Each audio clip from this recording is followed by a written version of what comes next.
Assalamualaikum warahmatullahi wabarakatuh.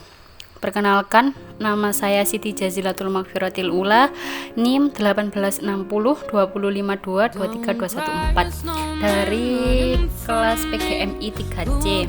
Di sini saya akan mempresentasikan hasil dari PowerPoint saya dengan materi yang berjudul komponen-komponen pengembangan kurikulum.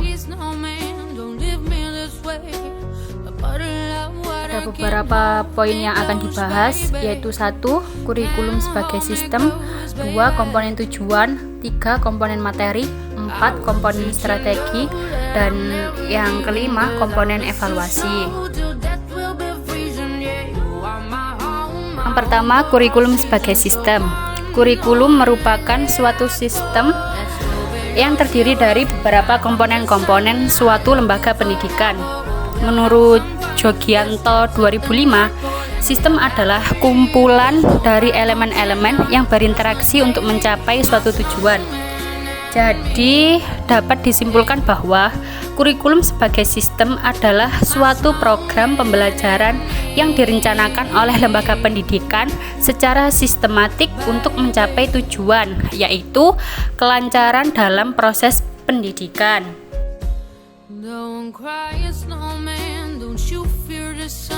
Selanjutnya yaitu komponen tujuan.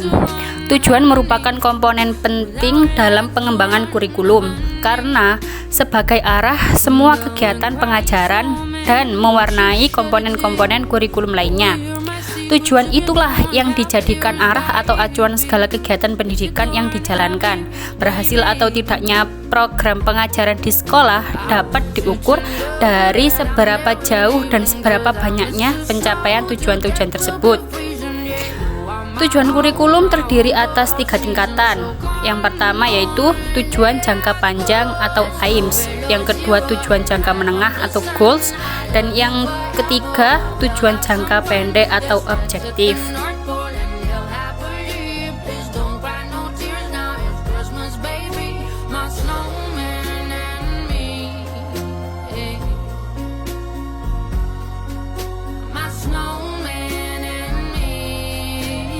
Poin yang selanjutnya yaitu komponen materi. Isi program kurikulum adalah segala sesuatu yang diberikan kepada anak didik dalam kegiatan belajar mengajar dalam rangka mencapai tujuan. Isi kurikulum meliputi jenis-jenis bidang studi yang diajarkan dan isi program tiap-tiap bidang studi tersebut. Bidang-bidang studi tersebut disesuaikan dengan jenis, jenjang maupun jalur pendidikan yang ada. Langkah-langkah yang perlu dilakukan sebelum menentukan isi atau konten yang dibakukan sebagai kurikulum. Terlebih dahulu, perencanaan kurikulum harus menyeleksi isi agar menjadi lebih efektif dan efisien. Berikut kriteria yang dapat dijadikan pertimbangan, antara lain 1. Kebermaknaan atau signifikasi, 2. Manfaat atau kegunaan, dan yang ketiga pengembangan manusia.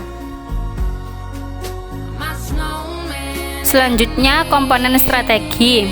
Strategi merujuk pada pendekatan dan metode serta peralatan mengajar yang digunakan dalam pengajaran. Tetapi pada hakikatnya, strategi pengajaran tidak hanya terbatas pada hal itu saja. Pembicaraan strategi tidak hanya terbatas pada hal itu saja. Pembicaraan strategi pengajaran tergambar dari cara yang ditempuh dalam pelaksanaan pengajaran, mengadakan penilaian, pelaksanaan bimbingan, dan mengatur kegiatan, baik yang secara umum maupun yang bersifat khusus dalam pengajaran.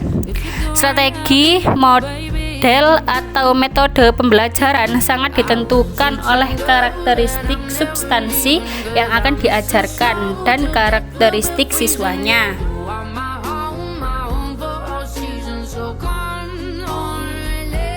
Dan materi yang terakhir yaitu komponen evaluasi. Dalam pengertian yang lebih luas, evaluasi kurikulum dimaksudkan sebagai evaluasi program untuk mengakses kinerja kurikulum secara keseluruhan, ditinjau dari berbagai kriteria.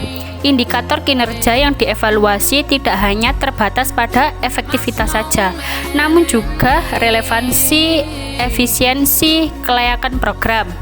Salah satu komponen kurikulum penting yang perlu dievaluasi adalah berkenaan dengan proses dan hasil belajar siswa. Evaluasi kurikulum bervariasi, bergantung pada dimensi-dimensi yang akan dievaluasi. Dimensi yang sering mendapat sorotan adalah dimensi kualitas dan kuantitas.